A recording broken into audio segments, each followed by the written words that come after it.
अजय आलोक जी, मैं क्या क्वेश्चन पूछ रहा हूं? मैं एक सीधा सवाल पूछ रहा हूं, यार एक उम्मीदवार तो बता दो। एक उम्मीदवार भी नहीं हो रहा, हर जगह की बात हो रही है। अजय आलोक जी। दीपक जी से आप जो सवाल पूछ रहे हैं प्रदीप जी, और वो जैसा वो जवाब दे रहे हैं, तो उसमें बिहार में एक कहावत है, हंसुआ के ब्याह में खुरपी के गीत, वही दीपक जी गा रहे हैं, क्योंकि बेचारे को खुद नहीं जवाब पता है तो आपको जवाब कहां से देंगे? अरे मैं तो कह रहा हूं ना, कांग्रेस को उम्मीदवार नहीं मिल रहे हैं, सच्चाई है ये। कोई अपना पैसा खर्च नहीं करना चाहता है। जो टिकट लेना चाह रहा है वो कह रहा है कि 4-5 करोड़ पहले दे दीजिए तब लड़ेंगे, क्योंकि खर्चा बहुत हो जाएगा। कांग्रेस को ढूंढे उम्मीदवार नहीं मिल रहे पूरे देश में, और मैं ऐसे नहीं कहता हूं, इसके पीछे कुछ कारण है। देखिए, राजीव गांधी उनको बोलने दीजिए, सोनिया गांधी के हाथ में कमांड आई। मत करिए, उनको बोलने दीजिए। दीपक जी वो भी सुन रहे थे, उनको बोलने दीजिए। मुझे स्वयं पुरोहित जी के पास आना है, बोलिए। नहीं, ये झूठ बोलना बंद। अरे वो बाद में आप जब माँ अकेले, जनता निर्धारित करेगी, बोलिए। दीपक जी एक एक करके बोलिए। जब माँ अकेले लड़ रही थी, सोचिए कि आप एक, जब माता जी अकेले कांग्रेस चला रही थी तो 100, 150, एक बार 200 प्लस भी ले गई। अरे ये बीच में बोलते रहेंगे फालतू, ऐसे नहीं होता है। एक मिनट दीपक जी, किसी की आवाज नहीं आती है। दीपक जी, एक स्ट्रैटेजी होती है डिबेट में हैकल करने की। मैं 2000 से ज्यादा डिबेट कर चुका हूं। ये स्ट्रैटेजी बहुत पुरानी। रिलैक्स करिए। आपने बोला डॉक्टर अजय आलोक को बोलने दीजिए। डॉक्टर अजय आलोक के बाद मुझे स्वयं पुरोहित जी के पास आने। डॉक्टर अजय आलोक, पहले डॉक्टर अजय आलोक अपनी बात कंप्लीट करेंगे, बोलिए अजय। देखिए, जब माता जी स्वयं कांग्रेस चला रही थी तो कांग्रेस को 125, 150 करते करते 200 प्लस भी ले गई। जब माता जी बेटे के साथ आई पहली बार 2014 में, तो कांग्रेस चली गई 44 पे। फिर थोड़ा इंप्रूवमेंट हुआ तो 52 पे आए, जब माँ बेटे आ गए हैं। अब माता जी तो रिटायरमेंट की तरफ जा चुकी हैं राज्यसभा में। अब बेटे बेटी को चलाने दीजिए कांग्रेस पार्टी। इस बार पक्का है, गारंटेड है, 2024 में 25 के नीचे जाएगी कांग्रेस, क्योंकि चाल चरित्र, लक्षण, चेहरा सब कुछ वैसा ही है। अरे ना संगठन बचा, ना पार्टी बची, बचा क्या? खाली लेके इधर उधर घूम के ढांग फैलाते रहते हैं। और कोई सर पैर की बातें करना, बेसर पैर की बातें करना, कहीं से इधर कहीं से कुछ। बेसिकली कांग्रेस पार्टी अब हो गई है भानुमती का पिटारा, कहीं करोड़ा। वही करके घमंडिया बनाया था, घमंडिया भी नहीं चला। मैं समझ सकता हूं। अरे पहले ममता दी से बगल में निपट लीजिए, उन्होंने भी खुदा दिया आपको बंगाल से। उत्तर प्रदेश के अंदर स्वयं पुरोहित जी, मैं कहना चाहता हूं, उत्तर प्रदेश के अंदर अगर मैं परफॉर्मेंस देखूंगा, और ध्यान से सुनिएगा अजय आलोक जी, कांग्रेस पार्टी का वोट शेयर उत्तर प्रदेश के अंदर 10% भी नहीं रहा है। तो मैं कह रहा हूं 6.31% रहा है। Let's get a bit serious now. Deepak Jha ji, don't derail the debate. मैं एक और क्वेश्चनिंग बताना चाहता हूं स्वयं पुरोहित जी। आपके टेलीविजन स्क्रीन पे कितनी गहरी समस्या, अगर ये पोल सही होता है और ये अनुमान में होता है, जो जी न्यूज का पोल हमेशा की तरीके से सही होता है, और अगर जनता से जो सवाल पूछे गए थे, स्वयं पुरोहित जी जरा सुनिएगा। हमने जनता से सवाल पूछा कि 10 साल में प्रधानमंत्री नरेंद्र मोदी का कामकाज कैसे लगा डॉक्टर अजय आलोक। 46% ने बोला बेहतरीन लगा, 28% ने कहा कि कामकाज जो है वो बेहतर है, और 22% ने सिर्फ कहा कि जो काम है वो खराब है। मतलब 50% से ज्यादा लोग कह रहे हैं कि कामकाज वो सेटिस्फाइड है। 4%। उसके बाद हमने सवाल पूछा कि क्या सीए के मुद्दे का मुद्दा जो है उससे फायदा किसको होने वाला है। इस पे जो जवाब हमको मिला वो 46% ने बोला कि बीजेपी को इससे फायदा मिलेगा।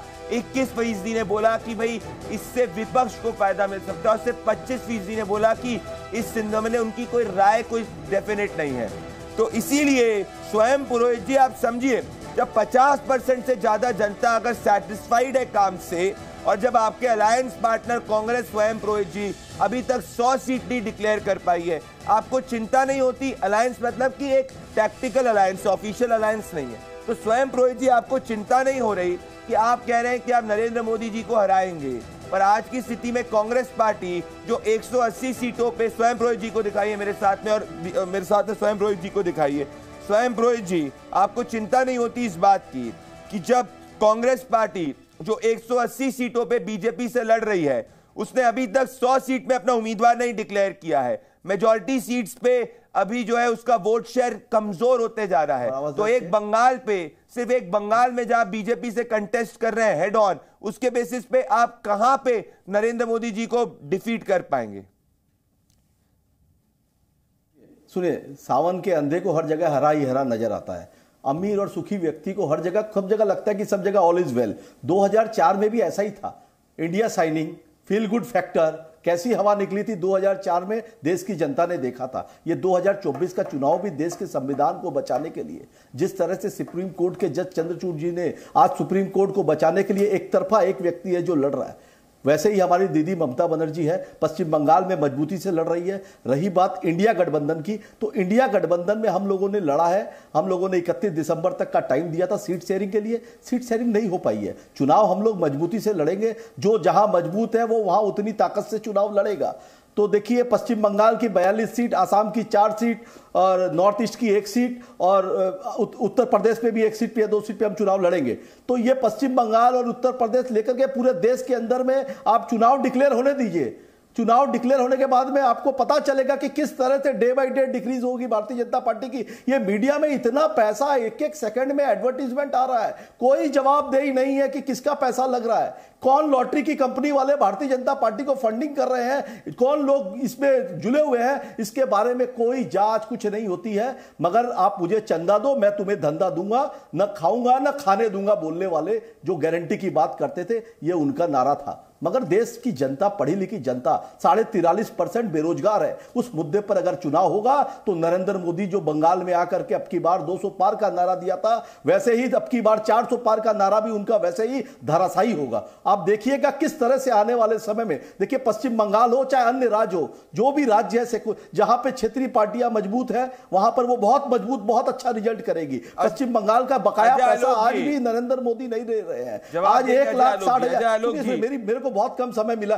नहीं, मुझे मेरी बात पूरी खत्म हो जाएगी। आपने सीए की बात की 1955, 1986, 1992, 1992, उसके बाद में 2003, 2005 और 2015 और अब फिर सीए आया। सिटीजनशिप अमेंडमेंट एक्ट है, ठीक है आप करिए। ममता बनर्जी ने क्लियर कहा है, आप किसी को भी नागरिकता देंगे हम विरोध नहीं करेंगे, आप 2-4 करोड़ हिंदुओं को ले आइए, हमें उस पर आपत्ति नहीं है। मगर देश का कोई भी नागरिक जिसको आपने वोटर कार्ड दिया है, आधार कार्ड दिया है, उसकी नागरिकता नहीं जानी चाहिए। इसीलिए ममता बनर्जी ने यही कहा है कि पश्चिम बंगाल में हम डिटेंशन सेंटर नहीं बनने देंगे। और देश के अंदर में जिस तरह से डेटा बताना चाहता हूं, 19 लाख लोग। रही बात अमित शाह जी, एक मिनट अमित शाह जी मुझे खत्म करने दीजिए। अमित शाह जी आके बात करते हैं शरणार्थियों की। 2019 से 2024 तक अमित शाह स्वयं जी हम लोग कोई जनसभा में नहीं संबोधित कर रहे, आपने अपने 5 आर्ग्यूमेंट्स रख दिए, स्वयं जी हो जाएगा। आप उसका उस थॉट को होल्ड करिए। समय आपने आधे घंटे की डिबेट में 25 मिनट के बाद में हमें बोलने का मौका दिया। पूरा बोल रहा हूं, आपने डबल बोल दिया।